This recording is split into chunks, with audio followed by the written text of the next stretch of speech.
Jauh lebih baik kami menangis di hadapan Tuhan. Ya. Di hadiratnya jauh lebih baik kami terbuka, jujur di hadapannya. Dengan air mata, Tuhan, saya mau, maka Tuhan akan tolong kita. Amin. Kalau kita datang saja, ada bahasa Inggris ya, ada dua kata. Spectator. Spectator itu seperti orang hanya datang nonton saja, lihat saja. Tetapi ada kata lagi, participator. Itu seperti ada seorang dia datang, dia campur di dalam. Dia mau belajar, dia mau tahu. Nah itu karakter, itu sifat. Otomatis Tuhan akan tolong untuk menjadikan hidup kita diberkati. Baik, malam ini adalah malam yang paling terakhir. Saya sekali lagi ucapkan terima kasih kepada gereja GBI di jalan mana ya? Jalan Jati. Saya ucapkan terima kasih untuk bisa undang saya datang, dan saya percaya Bapak Gembala dan Ibu dan semua jemaat, Tuhan pasti berkati. Saya yakin ini apa yang kami bicarakan atau saya bicara mengenai Roh Kudus, saya percaya ini sesuatu sangat penting dalam iman kita. Kalau kita bisa bangun hubungan baik sama Allah kita, yang ada bersama-sama dengan kita adalah Roh Kudus. Kalau kita bangun hubungan baik sama Dia, hidupmu akan diatur dengan baik dan pasti ada kemajuan. Haleluya. Seperti saya masih ingat firman Tuhan di Yohanes 14 ayat yang ke-16. Firman Tuhan saya sudah baca ya, bilang bahwa Roh Kudus akan ada bersama-sama kita selama-lamanya. Berarti Dia akan ada dalam hati kita. Dan juga kita lihat Kisah Para Rasul pasal 1 ayat 8. Kalau Roh Kudus ada dalam hidup kita, kita akan memiliki kuasa. Haleluya. Tepuk tangan kepada Tuhan. Pada saat Allah Roh Kudus di hidup kami, pasti kami miliki kuasa itu. Haleluya. Dan juga Yohanes 14 ayat 26 saya bacakan. Kalau Roh Kudus di hidup kita, Dia akan ajarkan kami untuk mengerti kebenaran. Haleluya. Betapa indahnya kalau Allah pihak kita. Haleluya. Dan juga Efesus pasal 1 ayat 13-14. Kemarin saya baca dan firman Tuhan bilang bahwa Roh Kudus di dalam hidup kita, Dia memberi jaminan. Dan saya bilang bahwa jaminan itu adalah Roh Kudus. Kalau kita miliki Dia, Dia akan urus hidup kita. Sampai keselamatan pun Dia akan urus. Haleluya. Maka tidak ada kekhawatiran, tidak ada khawatir. Tapi ada kemenangan untuk kita. Karena Roh Kudus pihak kita. Nah, please sistemnya coba rapikan. Sistemnya. Mr. Jeffrey Adam sistemnya biar suara saya akan jelas.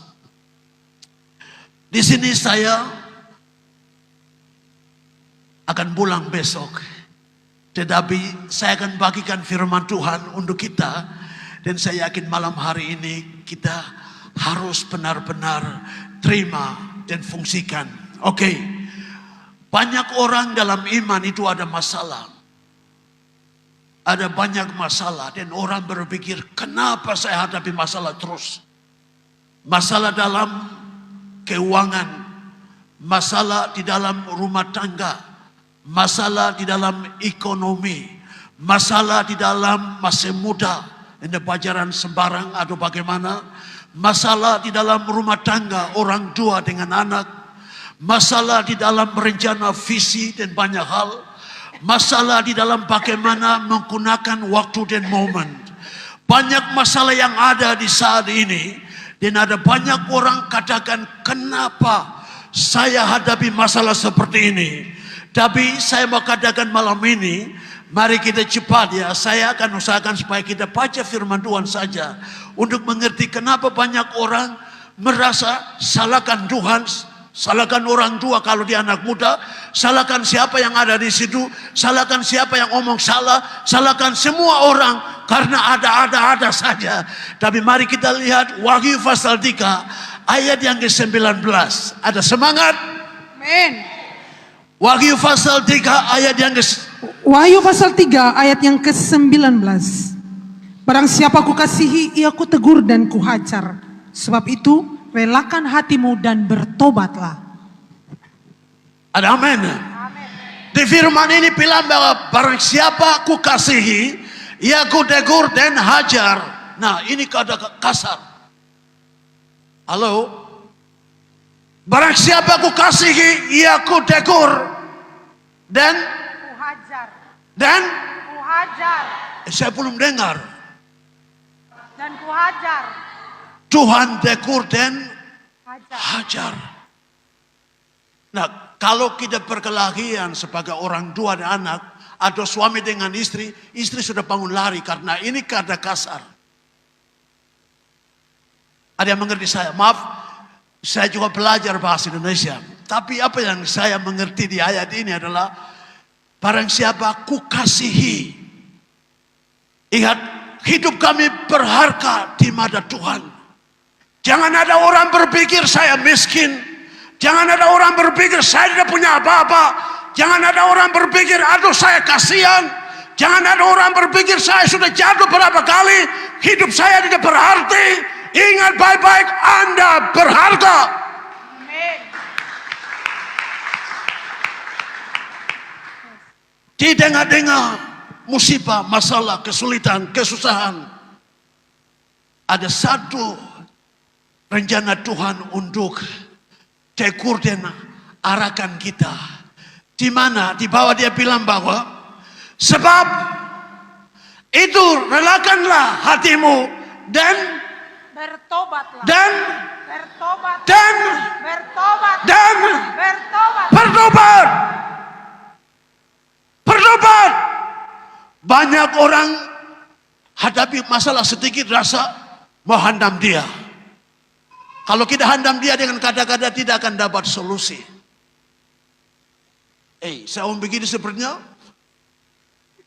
bahasa saya tidak tahu. Saya bilang begini, banyak kali kita hadapi masalah, kita mau handam orang itu dengan kata-kata kita. Ada reaksi, ada mau berkelahi sama suami, dengan istri, maki anak-anak, fitnah mereka, rasa-rasa seperti tidak bisa, apalagi di dalam gereja. Ada satu hal yang saya buat di gereja yang kami pimpin. Apapun masalah di dalam organisasi, apa ada di dalam gereja lokal, di mana kami pimpin, tidak boleh ada masalah antara jemaat.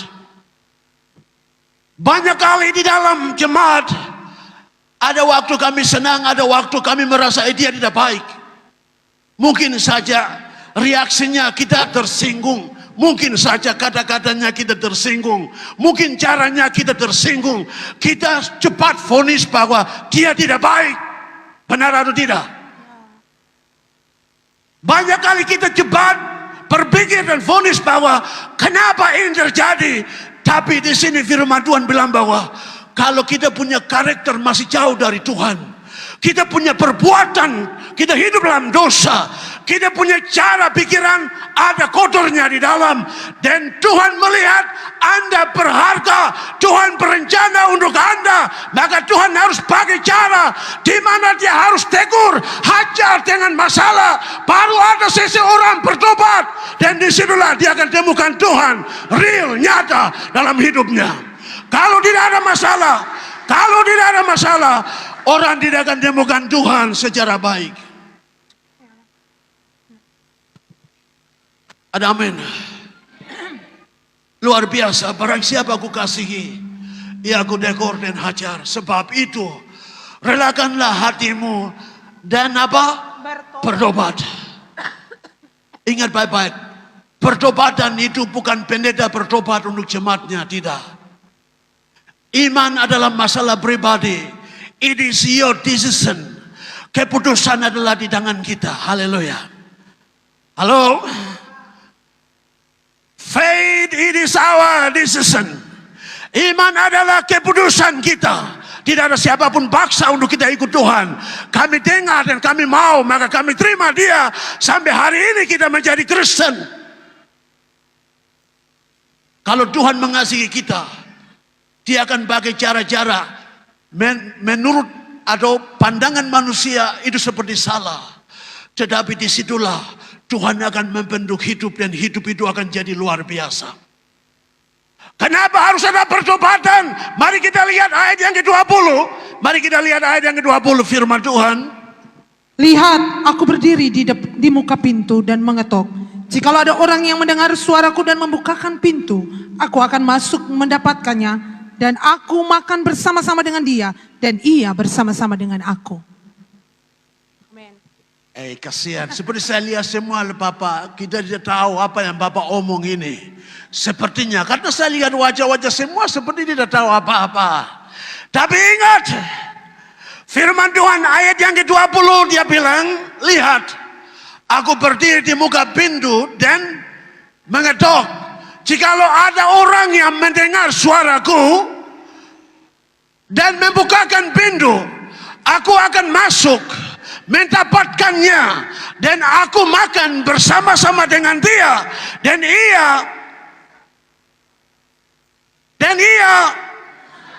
bersama-sama dengan Pindar. Ingat, saya orang asing bisa baca. Halo, saya tidak sekolah bahasa Indonesia, tapi saya karena guru yang baik yang saya miliki adalah Roh Kudus. Dia ajarkan saya bisa baca Alkitab bahasa Indonesia. Itu mujizat bagi saya.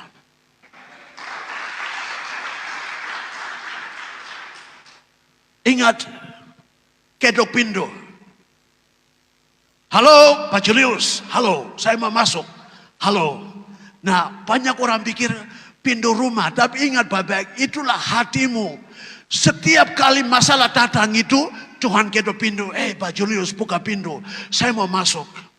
Setiap kali firman Tuhan datang itu kita rasakan, bilang buka pintu, saya mau masuk. Karena ingat, hari Minggu kemarin saya bilang bahwa hatimu adalah tempat tinggal Allah Roh Kudus di muka ini. Haleluya. Kalau kita salah berpikir bahwa Roh Kudus ada di gereja, itu salah konsep. Kita harus mengerti bahwa setiap kali kami hadapi masalah, di tengah-tengah masalah, ada kedok pintu hati. Aku masih mengasihi kamu. Coba senyum ke saya sedikitlah. Haleluya. Please, di dalam hadirat Tuhan, saya selalu bilang begini. Hadirat Tuhan itu seperti pesawat atau auto sudah disiapkan. Pada waktu kita naik di mobil yang begitu istimewa, Sunday, bahasa Inggris bilang relax aja. Tapi kalau kita pikul berat di atas mobil atau di atas pesawat, itu aneh. Halo? Kalau kita pikul satu karung besar di atas mobil, baru saya pikul, baru berdiri di mobil itu orang lihat itu aneh. Tidak ada yang mengerti saya. Kasihan, besok saya akan pulang. Itu seperti itu kalau kita bawa masalah masuk di hadirat Tuhan, relax saja. Yang penting kuncinya kasih ke Roh Kudus. Bilang malam ini juga saya buka hati, masuklah, masuk. Karena dia akan makan, dia akan tinggal, dia akan tidur, dia akan jalan, dia akan berikan segala kepada kita. Kalau dia di pihak kita, haleluya, Anda seorang pemenang, haleluya. Saya merasa api Roh Kudus menyala malam ini, haleluya.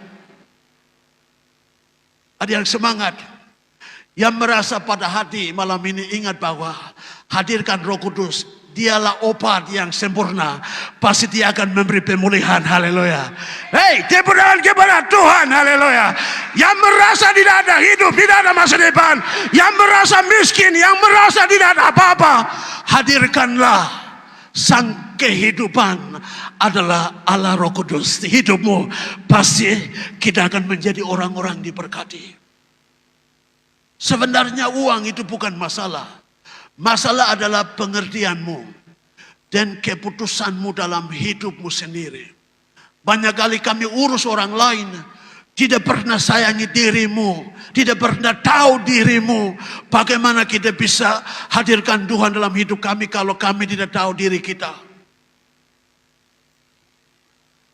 Firman Tuhan jelas, kalau ada orang dengar dan buka hati, Firman Tuhan datang ketok pintu hati yang ada masalah malam ini, kekurangan malam ini, mungkin pertumbuhan macet malam ini, mungkin merasa tidak ada hidup, mungkin merasa ada banyak hal belum dapat jawaban. Malam ini saya mau katakan bahwa lewat firman ini Tuhan ketok hatimu dan bilang, buka pintu, buka pintu. Roh Kudus mau masuk, haleluya. Pada waktu Roh Kudus masuk di hatimu, segala damai pasti Anda akan dapat, haleluya. Masa depanmu jamin, haleluya. Imanmu jamin, keselamatanmu jamin, segala akan diberikan karena Roh Kudus ada di hidup kita. Segala sesuatu akan jadi begini.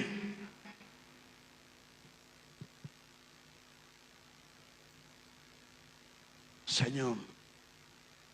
Saya juga takut-takut khotbah karena saya tidak tahu bahasa Indonesia. Karena saya takut khotbah karena jangan sampai saya salah bicara. Tuhan kedok hati, jangan ada yang bersifat karakter yang keras, memberi banyak alasan, Anda akan kembali kosong. Lebih baik Anda buka hati malam ini bilang, Tuhan, masalah yang saya hadapi karena Tuhan mengasihi, atas masalah itu Dia akan membentuk hidupmu dengan baik, haleluya. Maka di atas kekurangan, kesusahan, apapun yang Anda merasakan tidak ada masa depan, saya mengatakan bahwa pada waktu kita izin Roh Kudus di hidup kita, Dia pimpin hidup kami, segala sesuatu akan jadi aman. 1 Petrus pasal 5 ayat 6 dan 7. 1 Petrus pasal 5 ayat 6 dan 7. Cepat kita lihat firman Tuhan, please. Multimedia. Ya. 1 Petrus pasal 5 ayat 6 dan 7. Karena itu rendahkanlah dirimu di bawah tangan Tuhan yang kuat, supaya kamu ditinggikan pada waktunya. Serahkanlah segala kekhawatiranmu kepadanya, sebab Ia yang memelihara kamu. Ada amin. Dalam masalah, dalam kekurangan, Tuhan ketok pintu hati malam ini lewat firman ini. Anakku, bukakan hatimu, serahkanlah. Kembali ayat yang ke-6 ya. Karena itu rendahkanlah, ayat yang ke-6. Karena itu rendahkanlah dirimu di bawah tangan siapa? Tuhan yang kuat, supaya kamu akan ditinggikannya pada waktunya. Pada waktunya, berarti sabar ini yang menjadi mahal dalam pertumbuhan iman. Halo? Tuhan lihat Anda punya hidup berharga. Tapi ada banyak kotoran di situ. Ada banyak masalah perbuatan, dosa itu kotoran. Kotoran di hati kita. Tuhan hanya tegur sedikit saja kita rasa sakit. Tegur sedikit rasa sakit. Kadang-kadang kita salahkan manusia, salahkan Tuhan, tidak akan dapat solusi. Tapi Petrus katakan, serahkanlah segala apa?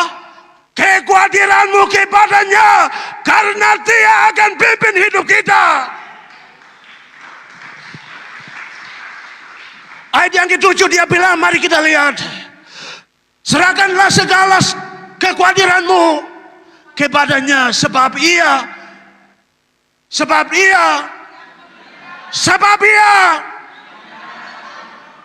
Dia memelihara hidup saya. Jangan ukur orang lain, jangan omong orang lain, bicara kepada dirimu, Dia yang memelihara hidup saya. Dia yang memelihara hidup saya.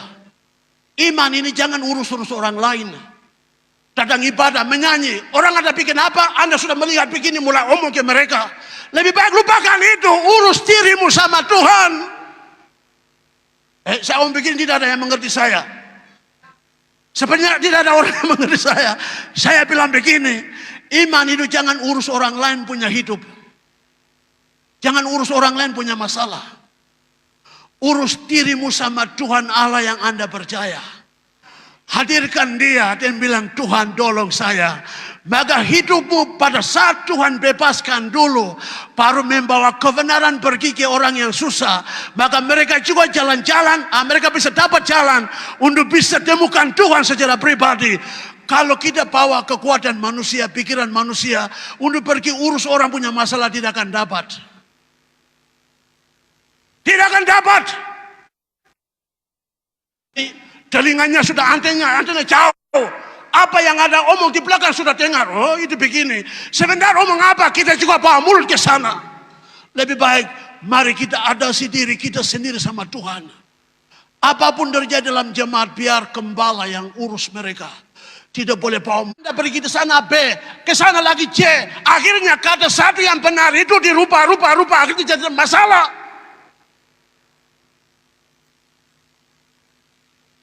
Ingat, berani tidur malam ini, saya akan ajak datang depan. Halo, hari Minggu saya bilang begini, kalau saya khotbah saya ada lihat semua orang ini. Kalau Anda berani tidur, karena ini gereja, apa yang saya omong saya harus lakukan. Berani tidur, maka saya ajak, mari sampaikan pesan dari Tuhan kepada jemaat. Kasihan Sebab besok paginya saya pulang sudah, saya tidak mau di sini lagi. Sekalipun bawa saya kemana-mana, saya tidak mau semua pulang. Tapi saya mau katakan bahwa lebih baik kita urus diri kita.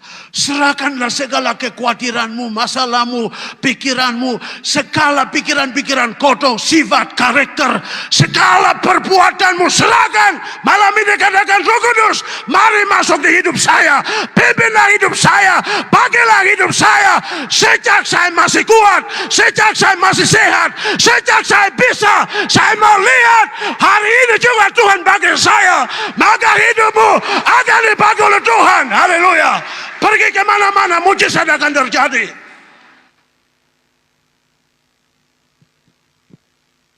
Kalau kita main-main sama Tuhan, percuma. Tapi orang bukakan hati, mereka ada Roh Kudus masuk. Coba kita baca firman Tuhan, Keluaran pasal 14 ayat 14. Kalau Roh Kudus masuk di hidup kita, apa akan terjadi? Ya. Keluaran pasal 14 ayat 14. Tuhan akan berperang untuk kamu dan kamu akan diam saja. Biasanya kalau firman begitu, pastor, ya haleluya, saya semangat, haleluya. Luar biasa. Keluaran pasal 14 ayat yang ke-14. Dengar baik-baik. Orang-orang yang memilih Roh Kudus di hidupmu dan Anda hidup di dalam Tuhan, apa akan terjadi pada saat Anda hadapi masalah? Firman Tuhan katakan, Tuhan akan berperang untuk kamu dan kamu akan tepuk tangan kepada Tuhan. Pada waktu Roh Kudus di hidup kita dan Dia pimpin hidup kita, maka Roma pasal 8 ayat 31, kalau Tuhan bina kita, nyamuk pun tidak akan gigit kita. Oh haleluya, ada semangat. Masalah apapun, kesulitan apapun, sakit penyakit apapun, Tuhan akan atur. Anda akan, oh haleluya, hanya menangis saja, itu saja. Tuhan akan atur semua dan kita pasti akan menangis. Saya saya ingat satu ayat lagi. Yesaya 41 ayat 10. Coba kita baca. Kalau kita memiliki Roh Kudus, apa akan terjadi? Yesaya 41 ayat yang ke-10. Janganlah takut sebab aku menyertai engkau. Janganlah bimbang sebab aku ini Allahmu. Aku akan meneguhkan, bahkan akan menolong engkau. Aku akan memegang engkau dengan tangan kananku yang membawa kemenangan. Wow, orang-orang yang punya Roh Kudus dan Allah Roh Kudus di hati mereka. Tadi Wahyu pasal 3 ayat 20 bilang, pada waktu Tuhan ketuk pintu hati kita lewat firman Tuhan, lewat masalah, kita bertobat sungguh-sungguh, otomatis Roh Kudus masuk. Dia akan mendapatkan, berarti dia memiliki hidup kita. Firman Tuhan tadi bilang, makan. Itu bicara mengenai dia jadi bagian dalam hidupmu. Nah sekarang Nabi Yesaya membuktikan ke kita, orang-orang yang memiliki Tuhan, apa terjadi? Janganlah takut sebab aku menyertai engkau. Janganlah bimbang sebab aku ini Allahmu. Aku akan mengukuhkan, bahkan akan menolong engkau. Aku akan memegang engkau dengan tangan kananku dan membawa dan membawa. Kalau ada Roh Kudus di hidup kita, pasti Dia akan tolong kita. Haleluya. Segala sesuatu masalah apapun, you are safe. Kalau Roh Kudus di hidup kita, ingat baik-baik. Pada saat Anda rasa aduh tidak ada uang, rasa minuman jatuh dia ada di sini, tidak apa-apa. Besok ada orang datang kasih kita beras. Oh haleluya, Tuhan Yesus, saya lihat mujizat. Kasihan. Saya sendiri yang saya tertawa heboh di sini. Saudara-saudara ada di situ. Dan happy. Tidak apa-apa. Tapi saya ajak, haleluya. Lebih baik kita senang di hadirat Tuhan daripada kita pikul berat di atas mobil.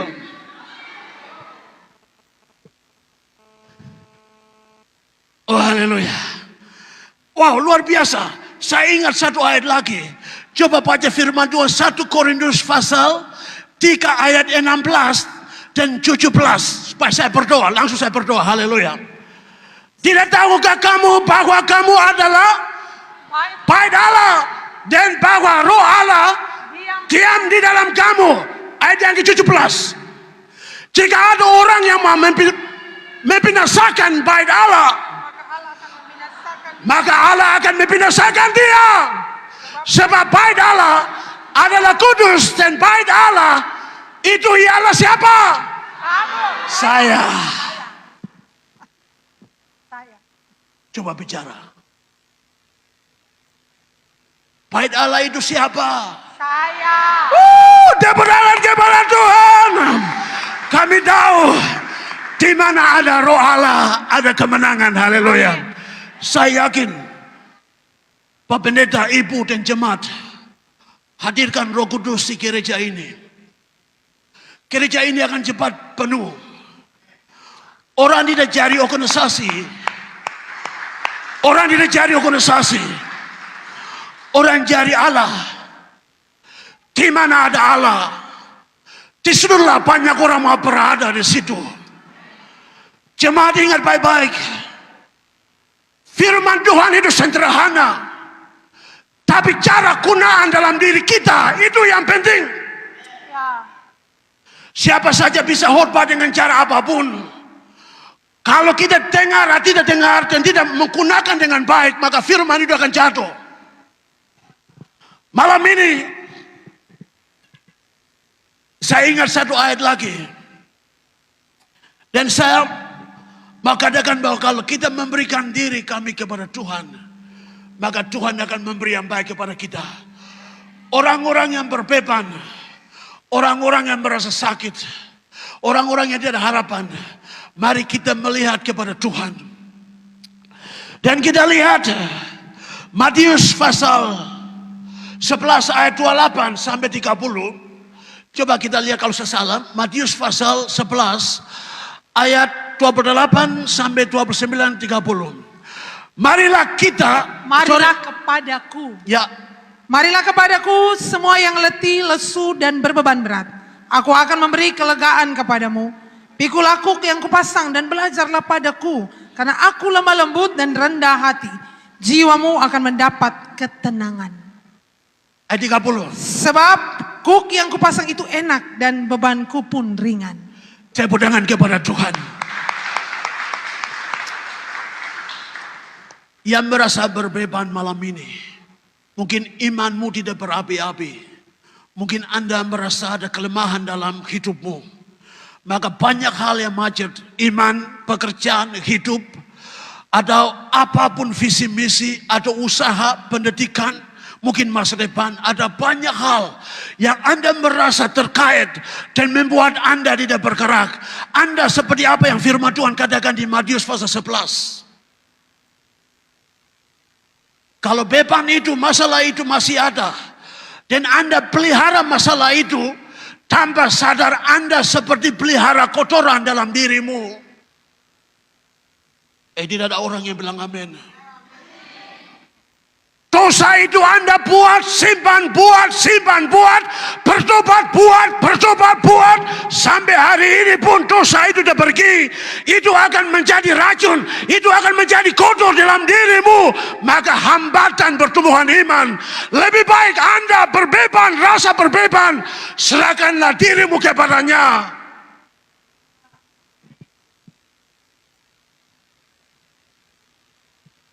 Saya bicara bahasa Indonesia, Papa Mama, saya tidak pelajar. Satu waktu saya lapar dan saya masuk di dapur. Lihat ada 5 gadis, nona gadis dari gadis itu. Saya masuk dan saya pikir karena orang yang saya tinggal itu datang ke Kupang dan saya lapar, sebenarnya saya lapar. Mau bicara apa sama mereka ini? Saya tidak tahu mau bicara apa. Saya mau katakan seperti saya lapar, begitu saya tidak tahu. Tapi saya belajar di kamus. Saya dapat mengerti bahwa makan seperti tahu. Maka saya pergi ke dapur, saya lihat 5 wanita ini, mereka ada dapur masak-masak begitu. Saya pergi di depan, saya bilang begini, nasi makan saya. Sekarang baru saya lihat ada api mulai sedikit. Saya hanya buang ini 2 kata, nasi makan saya. Akhirnya, tapi saya lihat reaksi mereka. Karena saya tahu, saya tidak mengerti paham baik-baik. Tapi saya sudah katakan. Tapi saya juga harus tahu reaksinya. Apakah mereka akan balas baik. Tapi saya melihat mereka, lihat kiri kanan mereka tertawa sampai duduk di situ.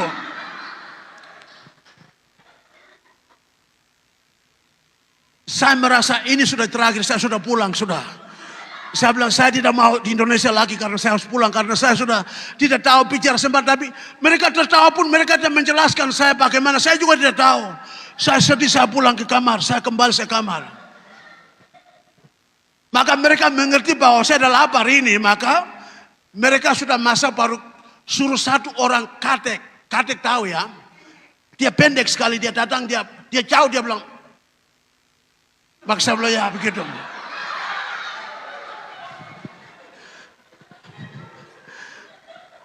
Saya juga rasa malu karena saya tidak tahu tadi saya omong baik atau tidak. Tapi saya merasa lapar ini saya harus makan. Maka saya datang.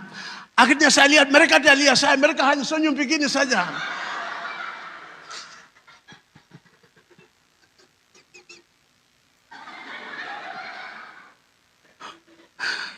Tapi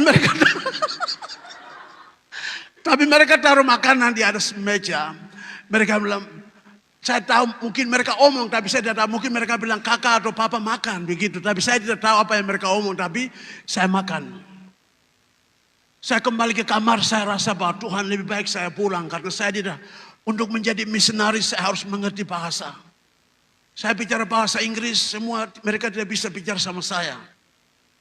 Dan di situ, saya berdoa, saya minta Roh Kudus ajarkan saya bahasa Indonesia. Dalam 6 bulan kalau saya bisa mengerti dan bicara berarti saya akan lanjutkan panggilan Tuhan di Indonesia. Ternyata 6 bulan saya bisa mengerti. Dan ceritanya saya tidak akan lanjut tapi sampai hari ini saya bisa pakai saudara punya bahasa. Saya bisa khotbah. Saya juga heran, saya tidak tahu. Sampai saya bisa baca itu anugerah. Saya tidak tahu tulisan banyak orang SMS atau WA ke saya tidak balas. Saya tahu bahwa saya balas, pasti mereka tertawa di sana.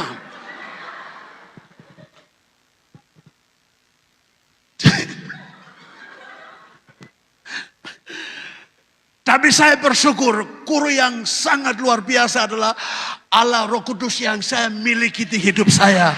Dia ajarkan saya, haleluya. Dia memberikan saya hidup, haleluya. Sampai hari ini saya khotbah. Kadang-kadang saya rasa khotbah saya tidak baik. Tapi ada orang yang bilang, Papa kami mau tetap dengar Papa khotbah. Atau saya tahu bahwa saya ada banyak kekurangan. Tapi saya tahu bahwa kuncinya adalah sekalipun menunya tidak disenang. Kalau ada Allah di dalam menu itu. Pasti orang dengar mau terus. Karena ada Tuhan di dalam, haleluya. Kadang-kadang kita berpikir akurat. Tapi kalau Tuhan tidak pihak kita. Kadang-kadang kami tidak akan menjadi manis pada saat orang dengar. Saya mengerti sekali sampai hari ini. Saya punya bahasa, maka banyak kali saya tidak mau masuk di YouTube karena saya juga harus jaga. Jangan sampai kata-kata yang saya ucapkan itu ada kata-kata keluar salah. Nah di situ bisa terjadi banyak orang dengar nanti salah. Dan maka saya percaya bahwa Tuhan akan membuat saya punya bahasa jadi lebih bagus lagi. Tahun ke tahun pasti. Setiap kali saya sendiri katakan di diri saya, tahun depan saya pasti lebih baik lagi. Sampai pada waktu itu saya salah, orang tertawa, saya bilang, ya saya minta maaf, tapi dalam diri saya, tahun depan saya akan lebih baik lagi. Oh haleluya, sampai hari ini, saya bisa bicara bahasa Indonesia, itu anugerah karena, oh haleluya, pada waktu Allah sama kita, saya yakin hidup kami akan berbeda. Kenapa kami susah, berbeban? Susah sedikit pergi cari papa, cari mama. Saya butuh uang. Tapi Tuhan mengajarkan kita untuk berdiri mandiri dalam Dia. Amin. Ada omong sedikit, coba cari pembela di mana, harus bela dirimu. Lebih baik harus serahkan diri kepada Tuhan. Ingat, setiap kekakalan ya, Ya. setiap kekakalan itu jangan merasa itu jelek, tapi itu guru yang terbaik untuk seorang mau dapat hidup. Setiap kekuranganmu jangan merasa itu jelek. Belajar bahwa kekuranganmu satu waktu akan jadi pengalaman. Pengalaman itu adalah guru yang terbaik dalam hidup seorang pribadi. Haleluya. Pada saat kita mengerti kekurangan kita, gampang kita bisa perbaiki hari esok. Tuhan bagi kekurangan untuk membentuk seseorang punya hidup. Akhirnya hidup itu jadi berkat. Kenapa kami merasa berbeban? Datang ke gereja kami hanya diam-diam saja. Firman Tuhan datang kami tidak respon. Keluar ke sana lihat tidak ada. Seperti dosa kita buat sembunyikan dan kita datang di sini cari solusi tapi tidak dapat. Kembali kita masuk lagi dalam lumpur dosa yang sama. Hidup yang sama, karakter yang sama, kebiasaan-kebiasaan yang sama. Akhirnya kami tidak undang Roh Kudus, malah hidup kami di surga kenal seperti bukan anak, karena ada banyak kotoran dalam diri kita. Kalau kita punya Roh Kudus, Dia akan tolong kita membersihkan. Dia akan memberi kemampuan untuk kita keluar dari lingkungan atau keluar dari masalah, perbuatan, keinginan, hawa nafsu, pikiran-pikiran manusia, rencana-rencana, cara-cara manusiawi. Kita bisa keluar kalau ada Roh Kudus di hidup kita. Orang-orang merasa miskin. Miskin bukan ukuran. Kita harus haus dan lapar akan Tuhan. Maka kalau Tuhan hadir, Dia akan makan sama kita. Dia akan tidur sama kita. Dia akan memberi kesehatan kepada kita. Dia akan memberi hikmat kepada kita. Dia akan memberikan kita arahan yang terbaik. Dia akan memberikan kita spirit. Haleluya. Dengan Tuhan pasti kita dapat kemenangan. Malam ini kita semua sudah jadi Kristen. Saya mau ajak dan dandang. Apakah kamu punya Roh Kudus atau tidak? Kami sudah percaya diri. Mungkin kami punya pendidikan, mungkin kami punya kelar, mungkin kami punya pekerjaan, mungkin kami cara hidup kita sudah lihat, kita senang. Mungkin rumah sudah bagus, mobil sudah, semuanya sudah. Tapi saya tanya, apakah Anda memiliki Roh Kudus atau tidak? Kalau kita menjadi Kristen tapi kami selalu menjadi amarah, berarti you tidak ada Roh Kudus di hidupmu. Kita ikut Tuhan tapi tidak merasa jamahan Tuhan di hidup kita, berarti tidak ada Roh Kudus di hidup kita. Kita berdoa tapi kita tengah-tengah kita tidur, berarti tidak semangat. Roh Kudus tidak ada di situ. Benar atau tidak? Orang menyanyi saja kita hanya buka mulut begini saja. Orang pikir dia ada menyanyi, tapi ternyata bukan, dia ada menyanyi. Karena itu akibat karena tidak ada Roh Allah dalam hidupmu untuk membangkitkan rohmu untuk menyanyi dengan baik. Siapa yang butuh Roh Kudus? Kalau tidak angkat tangan, itu urusanmu. Saya tidak paksakan. Haleluya. Mari kita berdiri. Berarti saya mau lihat tanganmu lebih tinggi. Yang butuh Roh Kudus, angkat tangan lebih tinggi lagi. Haleluya. Oh, Shiprabaka. Haleluya. Saya akan ajak semua maju ke depan. Kursi ini semua kembali. Semua maju. Haleluya. Saya rasa malam ini Roh Kudus akan jamah kita. Kursi keser dan semua yang angkat tangan maju ke depan di sini. Jangan perasaan, jangan malu. Maju. Karena Tuhan akan buat perkara besar malam hari ini. Kenapa kami hidup dengan beban? Cari solusi tidak dapat. Maju. Kami butuh Roh Kudus. Jemaat ini, kalau ada Roh Allah dalam hidup kami, jemaat ini akan jadi besar. Gereja ini Tuhan siapkan, karena disinilah banyak orang akan datang. Ingat baik-baik, kalau kita punya Roh Kudus akan pimpin dan pakai kami, maka hidup kami akan jadi berkat. Pertama, mari kita periksa diri kami. Semua yang di depan, saya ajak, lupakan semua beban masalah yang Anda hadapi. Anda tahun lalu, bulan lalu, Anda kemarin, kesusahan, beban yang kami hadapi, semuanya mari kita buang, mari kita taruh saja. Malam ini Tuhan mau jamah. Roh Kudus mau urapi kami. Roh Kudus dia mau masuk di hidup kami. Kalau kami mau, dia otomatis dia akan memberikan kami hidup.